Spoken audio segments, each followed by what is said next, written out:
Di balik tabir langit yang kita lihat setiap malam, tersembunyi 7 lapisan misterius yang menyimpan rahasia alam semesta. Ketika pintu langit terbuka, suara gemuruh mengguncang kosmos, dan malaikat berdiri tegak menjaga gerbang suci. Di sana, para nabi menanti dalam kemuliaan, sementara setan berusaha menerobos dengan risiko dihancurkan oleh bintang-bintang yang menyala. Apa yang tersembunyi di langit ketiga, tempat keindahan Nabi Yusuf bersemayam? Dan mengapa langit itu hampir pecah karena keagungan yang tak tertahankan? Ikuti perjalanan melintasi 7 langit, sebuah kisah yang mengguncang jiwa dan membuka mata pada kebenaran yang terselubung. Bagian pertama, pengenalan 7 lapisan langit dalam Al-Quran dan langit. Pertama, konsep langit dalam Islam. Dalam ajaran Islam, konsep 7 lapisan langit adalah salah satu keajaiban penciptaan Allah yang disebutkan berulang kali dalam Al-Quran. Langit bukan sekadar ruang kosong atau fenomena alam biasa, tetapi merupakan tanda kekuasaan Allah yang menunjukkan kebesarannya.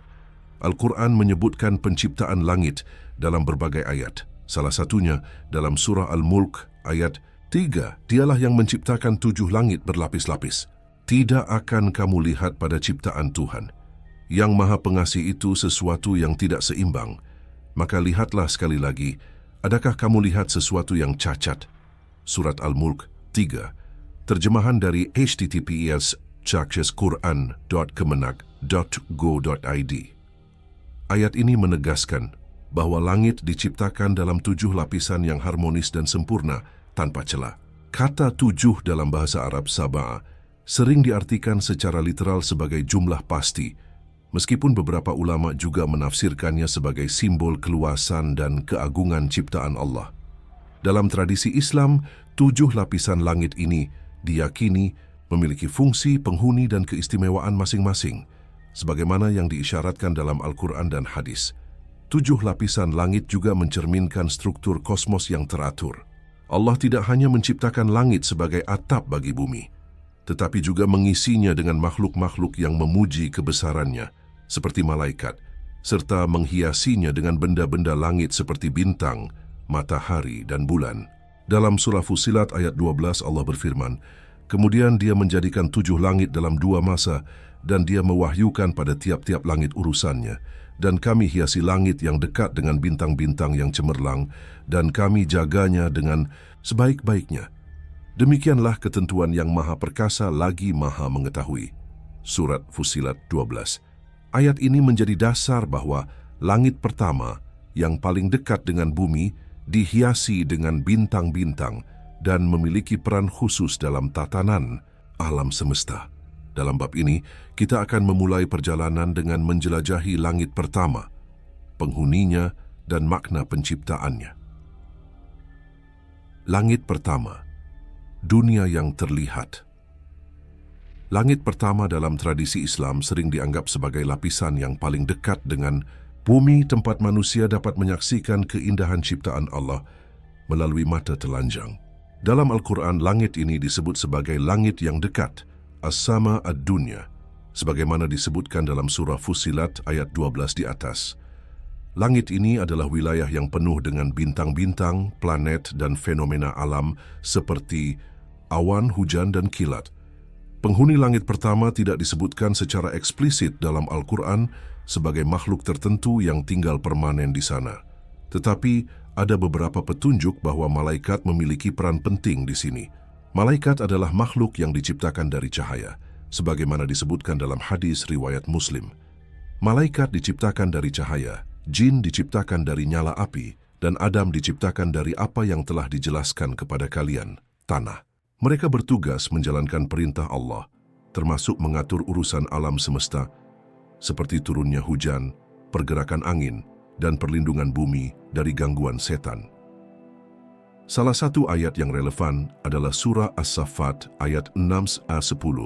Sesungguhnya, kami telah menghias langit yang dekat dengan hiasan, yaitu bintang-bintang, dan telah memeliharanya sebaik-baiknya.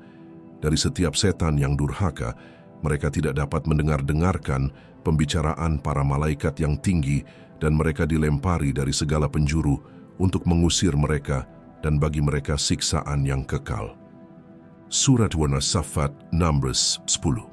Ayat ini menunjukkan bahwa langit pertama dijaga ketat oleh malaikat dari gangguan setan yang mencoba mencuri dengar pembicaraan di alam yang lebih tinggi. Bintang-bintang yang menghiasi langit pertama bukan sekadar dekorasi, tetapi juga memiliki fungsi sebagai senjata kosmik, dilemparkan sebagai peluru untuk mengusir setan. Fenomena ini sering dikaitkan dengan meteor atau bintang jatuh yang terlihat di langit malam. Keajaiban penciptaan di langit pertama. Langit pertama adalah bukti nyata kebesaran Allah yang dapat disaksikan oleh manusia setiap hari. Dalam surah Qaf ayat 6, Allah berfirman, "Tidakkah mereka memperhatikan langit di atas mereka, bagaimana kami membinanya dan menghiasinya, dan langit itu tidak mempunyai celah-celah sedikit pun." Surat Qaf 6. Ayat ini mengajak manusia untuk merenungkan keindahan dan kesempurnaan langit pertama. Awan yang membawa hujan, matahari yang menyinari bumi, dan bulan yang menerangi malam. All of these are part of the wonders of this layer. Hujan misalnya, sering disebut sebagai rahmat Allah yang diturunkan dari langit. Sebagaimana dalam surah An-Nahl ayat 65. Dan Allah menurunkan air dari langit, lalu menghidupkan dengan air itu bumi sesudah matinya. Sesungguhnya pada yang demikian itu terdapat tanda-tanda kebesaran Allah bagi kaum yang mendengarkan. Surat An-Nahl 65. Malaikat yang bertugas mengatur hujan adalah bagian dari sistem ilahi yang menjaga kehidupan di bumi. Dalam tradisi Islam, malaikat Mikail dikenal sebagai malaikat yang mengurus rezeki dan hujan, meskipun Al-Quran tidak menyebutkan secara spesifik bahwa ia hanya berada di langit pertama. Namun keberadaan malaikat di langit ini menunjukkan bahwa langit pertama adalah tempat aktivitas ilahi yang langsung berhubungan dengan kehidupan manusia, setan dan pertempuran di langit pertama. Selain malaikat, langit pertama juga menjadi arena konflik antara kebaikan dan kejahatan. Setan, yang diciptakan dari api, berusaha menembus langit untuk mencuri informasi dari malaikat yang berada di tingkat lebih tinggi. Namun, Allah telah menjadikan langit pertama sebagai benteng yang dijaga ketat. Dalam surah Al-Hijr ayat 16-18, Allah berfirman, "Dan sesungguhnya kami telah menciptakan gugusan bintang-bintang di langit, dan kami jadikan bintang-bintang itu indah bagi orang-orang yang memandangnya. Dan kami menjaganya dari setiap setan yang terkutuk, kecuali setan yang mencuri-curi pembicaraan, maka ia dikejar oleh semburan api yang terang." Surat Al-Hijr 16-18. Pertempuran ini menambah dimensi spiritual pada langit pertama. Ia bukan hanya ruang fisik, tetapi juga simbol perlindungan ilahi. Bintang-bintang yang kita lihat di malam hari bukan hanya ciptaan estetis, tetapi juga bagian dari mekanisme keamanan kosmik yang menjaga keseimbangan alam semesta. Bagian kedua, langit kedua, gerbang menuju keagungan yang lebih tinggi. Setelah menjelajahi langit pertama, yang menjadi saksi keajaiban Allah yang terlihat oleh mata manusia, kita kini melangkah lebih jauh ke dalam misteri penciptaannya. Langit kedua. Dalam Al-Quran, 7 langit disebutkan sebagai struktur berlapis, yang diciptakan dengan penuh keseimbangan dan keindahan, sebagaimana firman Allah dalam surah Al-Mulk ayat 3. "Dialah yang menciptakan 7 langit berlapis-lapis. Tidak akan kamu lihat pada ciptaan Tuhan yang Maha Pengasih itu sesuatu yang tidak seimbang, maka lihatlah sekali lagi, adakah kamu lihat sesuatu yang cacat?" Surat Al-Mulk 3. Langit kedua, meskipun tidak disebutkan secara eksplisit dengan nama atau penghuni tertentu dalam Al-Quran, adalah bagian dari tatanan kosmik yang menunjukkan kekuasaan Allah yang tak terbatas. Jika langit pertama adalah dunia yang terlihat, dihiasi bintang, matahari, dan bulan, maka langit kedua membawa kita ke wilayah yang lebih tinggi, tempat keajaiban penciptaan mulai melampaui apa yang bisa dilihat atau dipahami oleh akal manusia biasa. Dalam bab ini, kita akan mengeksplorasi makna langit kedua, kemungkinan penghuninya berdasarkan petunjuk Al-Quran dan hadis, serta peran spiritualnya dalam sistem alam semesta. Langit kedua dalam Al-Quran, Al-Quran tidak memberikan deskripsi spesifik tentang masing-masing lapisan langit secara terpisah, tetapi menyebutkan 7 langit secara kolektif sebagai ciptaan yang harmonis.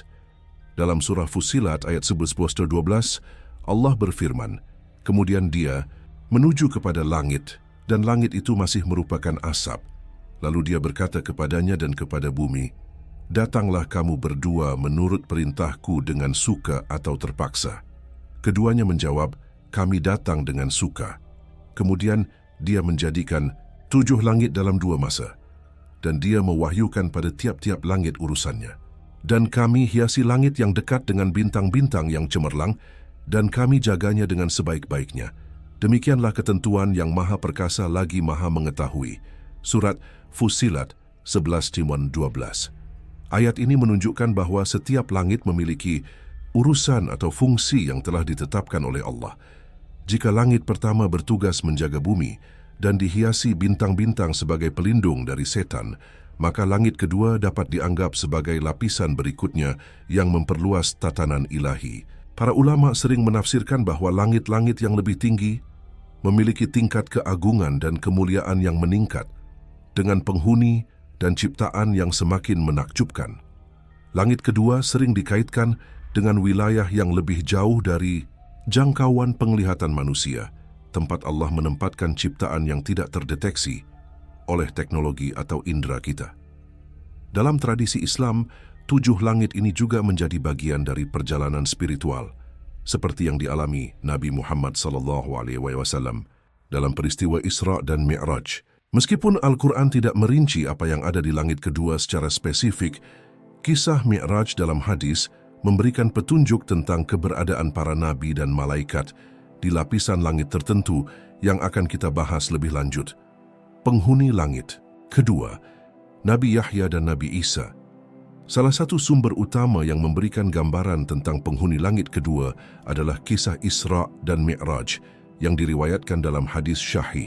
Dalam perjalanan malam yang luar biasa ini, Nabi Muhammad SAW dibawa oleh malaikat Jibril melintasi 7 langit, bertemu dengan para nabi yang telah wafat dan ditempatkan di lapisan langit tertentu sebagai bentuk kemuliaan dari Allah. Menurut riwayat yang terkenal dalam Sahih Bukhari dan Muslim, Nabi Muhammad SAW bertemu dengan Nabi Yahya, Yohanes Pembaptis, dan Nabi Isa, Yesus, di langit kedua.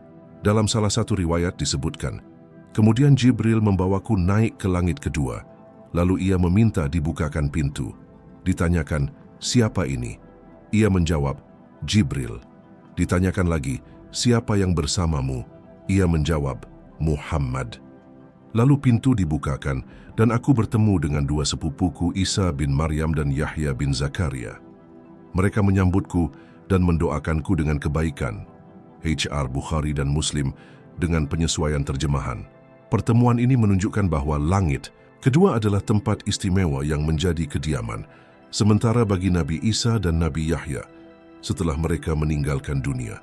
Dalam ajaran Islam, Nabi Isa tidak wafat disalib, melainkan diangkat oleh Allah ke langit, sebagaimana disebutkan dalam surah An-Nisa ayat 197-198. Dan karena ucapan mereka, sesungguhnya kami telah membunuh Al-Masih, Isa putra Maryam, Rasul Allah, padahal mereka tidak membunuhnya dan tidak pula menyalibnya, tetapi yang mereka bunuh adalah orang yang diserupakan dengan Isa bagi mereka. Dan sesungguhnya orang-orang yang berselisih paham tentang pembunuhan Isa benar-benar dalam keraguan-raguan tentang yang dibunuh itu. Mereka tidak mempunyai keyakinan tentang siapa yang dibunuh itu, kecuali mengikuti persangkaan belaka, dan mereka tidak yakin telah membunuhnya. Tetapi sebenarnya Allah telah mengangkat Isa kepadanya, dan adalah Allah Maha Perkasa lagi, Maha Bijaksana. Surat An-Nisa 147-158. Nabi Isa yang diangkat ke langit diyakini berada di langit kedua bersama Nabi Yahya, menunggu waktu kembalinya ke bumi menjelang hari kiamat untuk melawan Dajjal dan membawa keadilan. Keberadaan mereka di langit kedua menunjukkan bahwa lapisan ini bukan hanya ruang kosmik, tetapi juga tempat yang memiliki dimensi spiritual, di mana para nabi mulia diposisikan oleh Allah sebagai tanda kemuliaan. Malaikat di langit kedua. Selain para nabi, langit kedua juga didiami oleh malaikat yang menjalankan tugas-tugas ilahi. Dalam Al-Quran, malaikat digambarkan sebagai makhluk yang selalu taat dan memuji Allah tanpa henti. Dalam surah Asy-Syura ayat 5, Allah berfirman, "Hampir-hampir langit yang 7 itu pecah dari sebelah atasnya karena kemuliaan Allah, dan malaikat-malaikat bertasbih, memuji Tuhan mereka, serta memohonkan ampunan bagi orang-orang yang ada di bumi. Ingatlah sesungguhnya Allah dialah yang maha pengampun lagi, maha penyayang." Surat Asy-Syura 5. Ayat ini menunjukkan bahwa malaikat tersebar di seluruh lapisan langit, termasuk langit kedua, dan mereka terus memuji Allah serta berdoa untuk manusia di bumi.